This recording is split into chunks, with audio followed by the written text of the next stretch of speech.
오늘 우리는 마가복음 10장 46절로 52절까지 말씀을 통해서 주께 나아가는 자의 행복이라고 하는 주제로 함께 말씀을 나누려고 합니다. 행복을 원하지 않는 사람은 아무도 없습니다. 그 행복을 찾아 누리는 길은 무엇일까요? 여러분들은 그 길을 아십니까? 또 그 길을 찾으셨나요? 세상은 무엇을 소유하고 원하는 것을 성취하면 그것을 행복이라고 말합니다. 참 행복이라고 하는 것이 무엇을 소유했고 무엇을 성취했기 때문에 우리가 가질 수 있는 것일까요? 이 참 행복이라고 하는 것은 소유가 넉넉하고 소원을 이루었다고 우리가 가질 수 있는 것은 아닌 것 같습니다. 일시적인 만족함을 누릴 수는 있으나 상황이 바뀌거나 시간이 흐르면 그 행복감도 시들해진다고 하는 것이죠. 하나님 나라의 백성으로 사는 그리스도인들은 참 행복을 소유에서 찾지 않고 관계에서 찾습니다. 세상에서 일반 사람들의 삶의 목적이나 목표를 행복이라고 말하기도 하지만 그리스도인들은 거룩한 삶이 삶의 목적이며 목표라고 말합니다. 제가 이렇게 말씀을 드리고 나면 저 위에 세상에서 일반 사람들의 삶의 목적이나 목표, 이 그리스도인들의 삶의 목적이나 목표가 다르잖아요. 그러면 지금 나는 어떤 사람인가 한번 찍어보세요. 1번인지 2번인지. 또 여러분 내 마음은 1번을 원하고 있는지 2번을 원하고 있는지 여러분 한번 이렇게 정해보세요. 하나님을 기쁘시게 하는 거룩한 삶을 살아갈 때 하나님과 바른 관계 안에서 우리가 누리는 삶의 안정감과 평안을 통해 행복은 자연스럽게 우리 삶에 흘러 들어옵니다. 오늘 본문에서 맹인 거지 바디메오는 예수님을 만나 삶의 완전한 변화를 경험합니다. 그의 삶이 어두움에서 빛으로, 절망에서 희망으로, 구걸하는 자리에서 예수님을 따르는 자리로 변화되었습니다. 예수 앞에 나오면 어려운 문제로 절망하던 사람도 희망을 갖게 되는 것이고, 좌절하며 낭망하던 사람도 새로운 길을 찾게 됩니다. 이것이 주께 나아갈 때 우리에게 이루어지는 일입니다. 교회에게 주신 고유의 역할이 어둠에서 빛으로 인도하는 복음을 전하는 일입니다. 누구든지 예수님을 만나면 참된 행복을 누리게 된다는 거예요. 누리고 있습니까? 누리게 된다는 것입니까? 참된 행복을 누립니다. 이것이 하나님 나라의 기쁨입니다. 하나님 나라는 의와 실학과 평강이 넘칩니다. 오늘 말씀을 묵상하기 위해서 우리는 두 가지 본질적인 질문에 답을 가져오기를 원합니다. 나는 예수님을 간절히 찾고 있는가? 라고 하는 질문이에요. 그리고 두 번째 질문은 예수님을 만났을 때 내 삶의 중심은 어떻게 변했는가? 라고 하는 거예요. 예수님을 간절히 찾고 있는가? 그리고 내가 예수님을 만났을 때 예수님을 만나기 이전과 만난 이후에 내 삶의 중심은 어떻게 변했는가? 라고 하는 질문입니다. 오늘 첫 번째로 바디메오의 간절한 외침을 우리는 46절로 48절에서 보게 됩니다. 이 바디메오의 상황을 보면 어둠 속에 갇혀있는 인생입니다.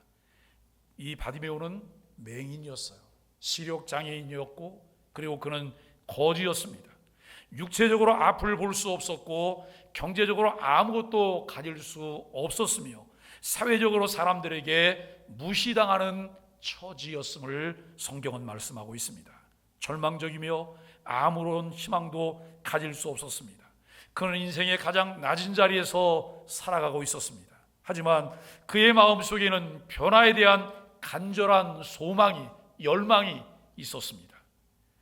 오늘 기회를 놓치지 않는 바디메오의 모습을 보게 되는데 변화에 대한 간절한 갈망이 있었지만 매일 같은 삶의 연속이었기 때문에 변화를 가질 수 있는 기회를 그는 갖지 못했습니다.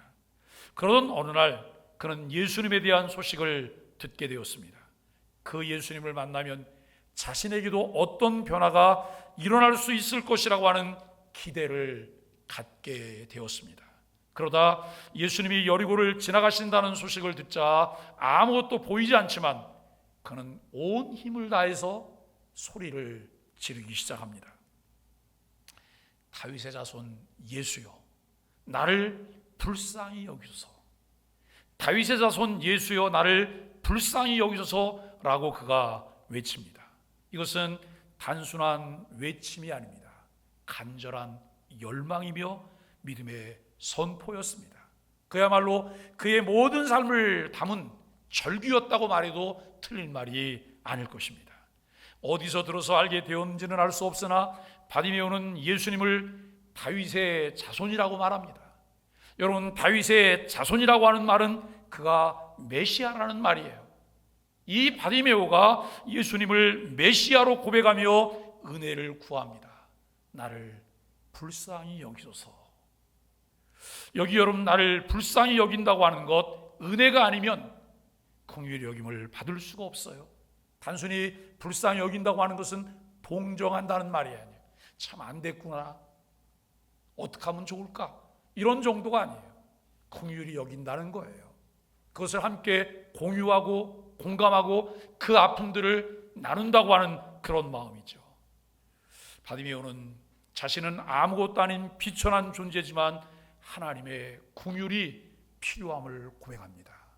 우리 중에 하나님의 긍휼이 필요하지 않은 분이 누가 있을까요? 우리는 하나님의 긍휼이 필요합니다. 불쌍히 여겨달라고 하는 요청은 동정이 아니에요.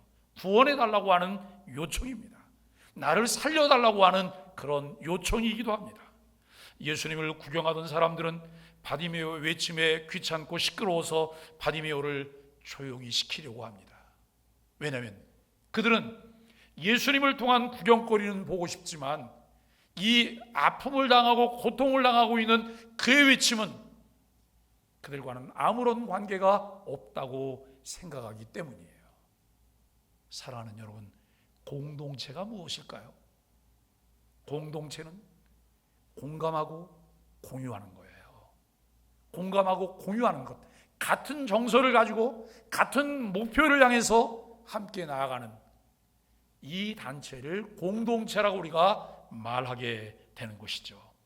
그러나 여러분, 바디메오는 더 크게 외칩니다. 자신에게 주어진 처음이자 마지막 기회일지도 모른다는 생각으로 그는 그 기회를 잡으려는 간절한 갈급함이 그에게 있었습니다.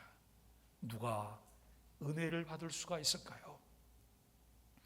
하나님 말씀이 신실하게 선포될 때 이 목마른 사슴처럼 갈급함으로 말씀을 받을 수 있어야 합니다. 영혼의 목마름이 있는 사람이 은혜를 받을 수 있습니다. 교회는 지금 대신방입니다. 여러분, 이 대신방을 시작하기 전에 다른 것을 준비하지 말고 마신 물 정도만 준비해달라고 요청을 했는데요, 가는 집마다 아무것도 준비한 것이 없다고 하면서 이것저것 내놓으세요. 과일도 내놓으시고 음료도 내놓으시고 떡도 내놓으시고 그리고 다른 음식도 내놓으시고, 참 귀한 일이죠. 공개하려고 하는 마음이 얼마나 귀합니까? 일평생 우리가 섬기고 나누는 삶을 산다고 하는 것은 너무나 귀한 거예요. 그런데 그 일이 귀하지만 더 중요한 일에 우리가 집중해야 돼요. 그것이 무엇일까요? 오늘 우리 가정에 주시려는 말씀이 무엇일까? 그냥 이런 목사가 신방에서 아무 말씀이나 찌 읽고 그냥 이렇게 그 말씀 전하고 오는 게 아니잖아요. 가정의 형편과 사정을 늘 관심 갖고 바라보고 있고, 그 가정을 위해서 기도하고 있고, 그 가정에 주시는 하나님의 말씀이 무엇일까를 묵상하다가 이런 말씀을 내놓는 거예요. 그러면 그 말씀을 내가 어떻게 받을까? 어떤 마음으로 내 마음에 새길까? 이 부분을 우리는 보아야 돼요. 저는 이번에 대신방을 하면서 여러분 몇 가지 목적을 가지고 신방을 하고 있어요. 첫째는 우리에게 주신 하나님의 나라가 우리 마음 가운데 있음을 확인하는 거예요. 그리고 우리 가정에 그 하나님의 나라가 선포되었고 시작되었음을 확인하는 거예요. 또 내 삶을 통해서 하나님의 나라를 다른 사람과 공유하며 사는 것, 이것이 대신방의 첫 번째 목적이에요. 두 번째, 제가 목회하면서 늘 고민하고 있는 문제인데요, 오랫동안 교회를 다니는데 변화가 없어요. 오랫동안 교회를 다니는데 성장하지 않아요. 오랫동안 교회를 다니는데 신앙생활하는 이들에게 기쁨이 없어요. 행복이 없어요. 이것 때문에 제가 목숨을 건 게 있어요. 그것이 무엇일까요? 소망의 아침이요. 매일 아침 소망의 아침과 함께 하루를 시작해 보십시오. 소망의 아침을 통해서 여러분 길이 있는 것을 발견하시게 되기를 바라고, 우리 인생에 답이 있음을 그 말씀 속에서 함께 깨닫게 되기를 바랍니다. 그래서 모든 교우들이 매일 주어지는 소망의 아침 묵상에 함께 참여하는 거예요. 그리고 또 우리에게 필요한 것이 무엇일까요? 교회와 함께 교회를 세워가는 거예요. 교회를 세워가는 것이 무엇일까요? 건물을 세워가는 거요? 아니요. 그리스도의 몸인 우리를 세워가는 거예요. 예수 그리스도가 머리시고 우리는 그의 몸의 지체들이에요. 우리는 뗄래야 뗄 수 없는 예수 그리스도의 몸의 지체들이에요. 우리가 하나임을 확인하고 서로 사랑해야 되고, 우리는 남남이 아니라고 하는 것을 확인하는 것, 이것이 신방의 목적이에요. 우리 여러분, 우리가 이 신방은 영혼의 돌봄의 시간이에요. 무엇을 대접하고 무엇을 보이려는 시간이 아닙니다. 우리 가정에, 우리 가족에게 주시려는 말씀이 무엇일까 관심을 갖고 말씀을 기다리는 시간이어야 한다는 말씀입니다. 나는 예수님을 찾을 때 세상의 방해에도 불구하고 끝까지 주님을 부르고 있는가라고 하는 것입니다. 나의 기도와 믿음은 간절함이 있을까요? 둘째, 예수님을 향해 나아가는 바디메오를 만날 수가 있습니다.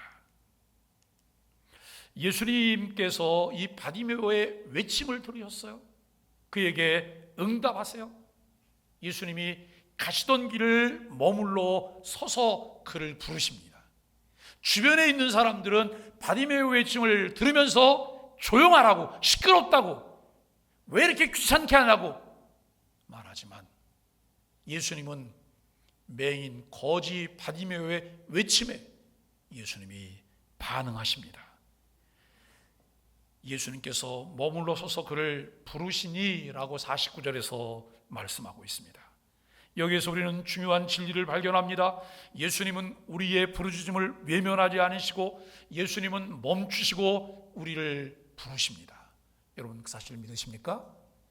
그래서 우리는 복음성가의 노랫말처럼 고백해요. 사랑합니다. 나를 자녀 삼으신 주. 사랑합니다. 나를 자녀 삼으신 주. 내 부르짖음 들으시고 감사 주시는 영원히 주 찬양합니다. 내 삶을 다해. 여러분, 그렇습니다. 예수님이 부르실 때 바디메오는 즉시 겉옷을 버리고 예수님께 나아갔습니다. 바디메오가 겉옷을 버렸다고 하는 것은 단순한 행동이 아닙니다. 우리는 여러분 옷을 여러 가지를 입지요. 가는 장소마다 옷이 달라요. 상황에 따라서 옷이 달라요. 계절마다 옷이 달라요. 예수님 당시에 이 유대인들, 이스라엘 사람들은 단순했어요. 넉넉하지 않았어요. 서민들이 입는 옷은 거의 비슷비슷했어요. 남자고 여자고 여러분 통으로 만든 옷이에요. 그저 통으로 옷을 짜서 이 옆을 찢으면 여러분 팔이 들어가요.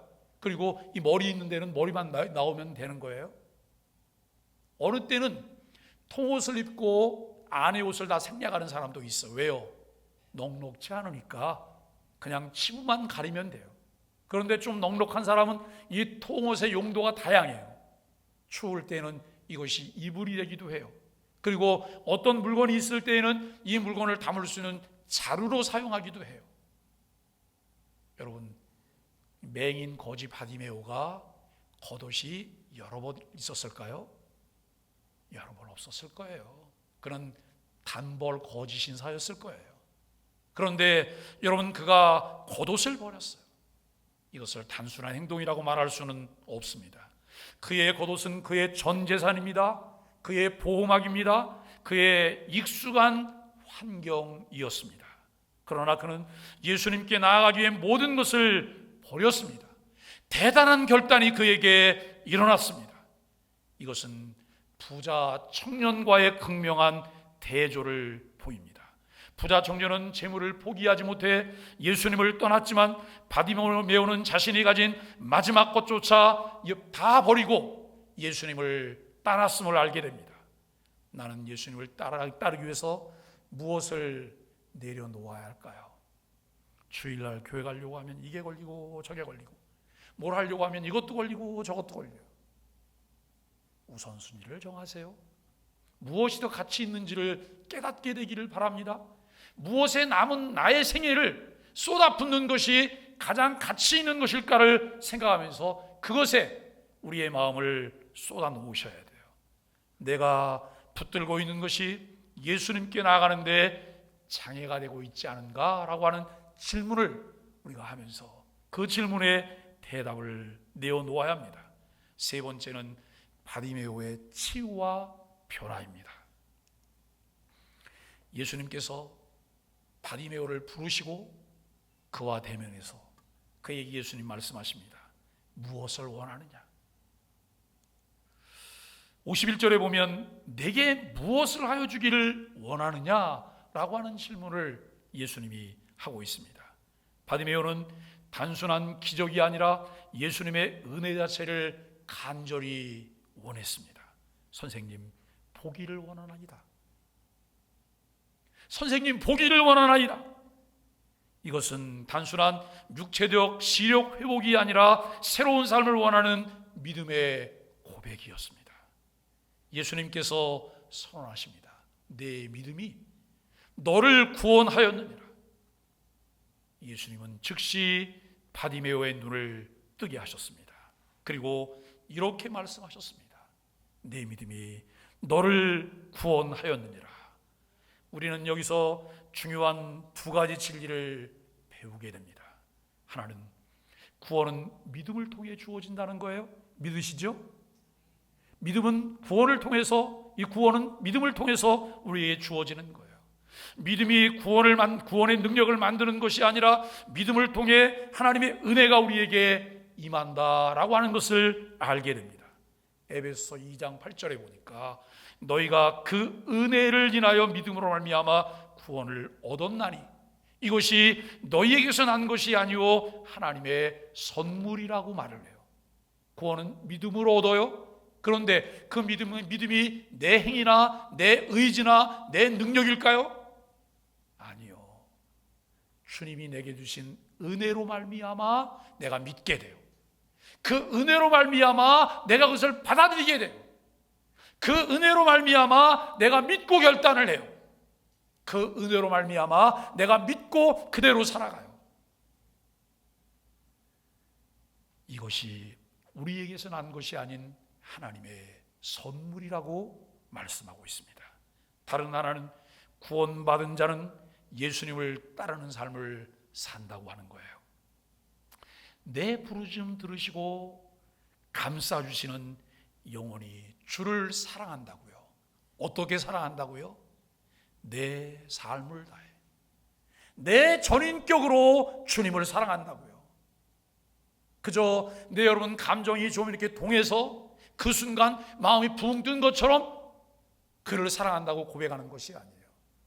내 인생 전체를 걸고 전인격적으로 내가 주님 사랑해요, 주님을 따라갈 거예요 라고 하는 이 고백이 우리 가운데 이루어진다는 것이죠. 그렇습니다. 바디메오는 단순히 눈을 뜬 것이 아니라 예수님을 따르는 제자가 되었습니다. 예수님을 믿게 된 것, 그것이 은혜입니다. 그 은혜를 깨닫고 우리들이 보여야 할 반응은 무엇일까요? 예수님을 만난 기쁨, 예수님을 따르는 기쁨을 여러분은 아십니까? 예수님이 혼인잔치집에 초대를 받았어요. 예수님은 별로 가고 싶어하는 그런 느낌이 아니었는데 예수님의 어머니 마리아가 함께 가자고 말을 해요. 그래서 여러분, 예수님이 가셨어요. 이제 여러분, 혼인잔치집에 이 연회 중에 이 흥이 좀 익어가는 그런 순간이에요. 그런데 예수님 어머니 마리아가 와서 예수님에게 이렇게 말을 해요. 포도주가 없대. 포도주가 떨어졌대. 여러분, 지금 잔치하고 있는데 포도주가 떨어지면 어떻게 되는 거예요? 사람이 너무 많이 왔거나 아니면 좀 소홀하게 준비했거나 둘 중에 하나겠죠. 그때 예수님이 이렇게 말을 해요. 여자요, 그 일이 나와 무슨 상관이 있냐고. 마치 본인과는 관계가 없는 일인 것처럼 예수님이 이야기를 하셨어요. 근데 여러분, 예수님이 사람들에게 이렇게 말을 해요. 물 항아리에 물을 채우라고. 이 물 항아리는 어떤 항아리예요? 그 사회에서, 고대 사회에, 여러분, 또 예수님 당시에 그들은 신발이 우리처럼 운동화를 신거나 구두를 신거나 양말을 신어서 발을 다 싸맬 수 있는 상황이 아니에요. 샌들 같은 거를 신어서 먼지에 다 노출되죠. 그러면 집에 손님이 찾아올 때에 좀 신분이 낮은 사람은 물 항아리에서 물을 떨어서 본인이 씻어요. 좀 귀한 사람이 올 때에는 여러분, 그 물 항아리에서 물을 떠서 하인들이 발을 닦아주는 거예요. 그러니까 이 돌 항아리에 있는 물은 하인들이 허들의 물을 쓰라고 여러분 떠다 놓은 물이에요. 그 항아리에다가 물을 채우라는 거예요. 뭐 채우라고 하니까 그냥 채웠죠. 그런데 그 다음 말이 더 기가 막힌 거예요. 떠다가 갖다 주라는 거예요. 포도주가 떨어졌는데 그들에게 갖다 주라는 거예요. 무슨 맹물을 갖다 줘요? 예? 맹물 갖다 주고 그 다음에 무슨 말을 들으려고요? 그런데 예수님이 떠서 갖다 주라고 해서 여러분 순종하고 떠서 갖다 줬더니 그 물이 변해서 뭐가 됐어요? 포도주가 됐어요. 사람들마다 이렇게 말을 해요. 무슨 포도주가 이렇게 맛있냐? 예? 지금까지 줬던 포도주보다 훨씬 더 맛있다고 하는 이야기를 해요.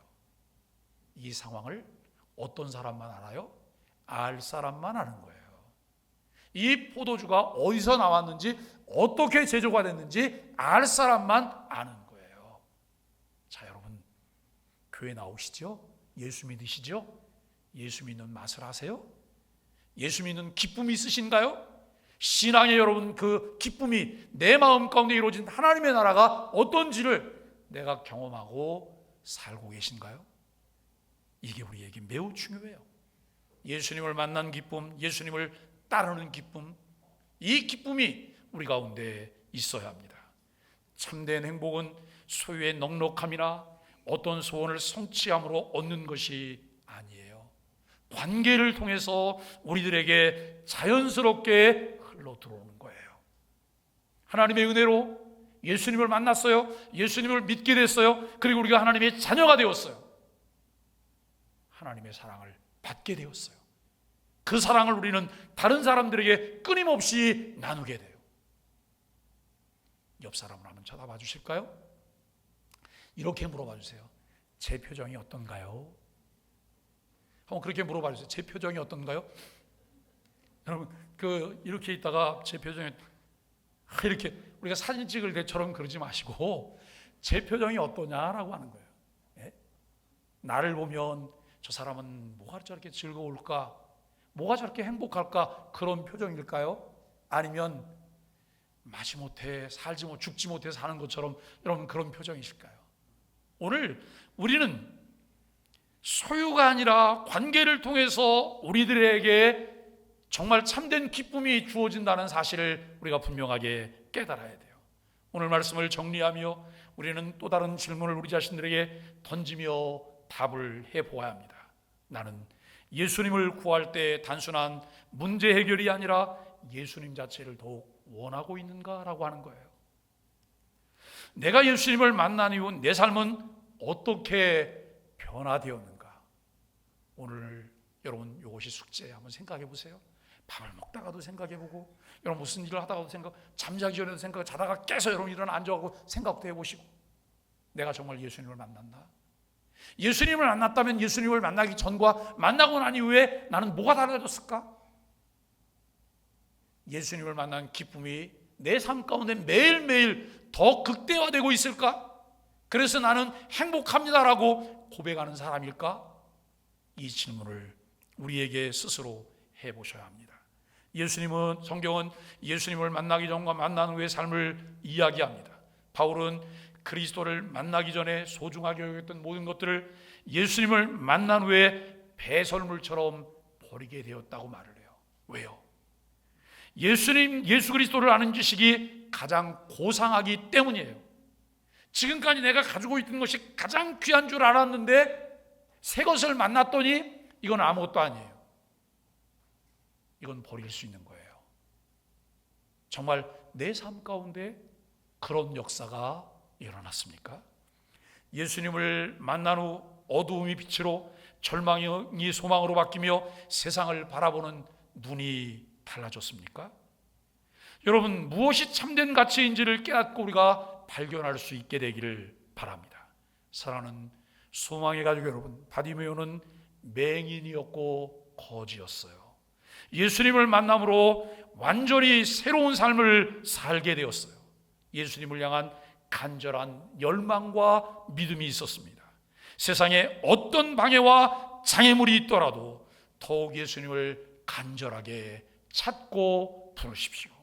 예수님을 따르기에 내려놓아야 할 것이 있습니다.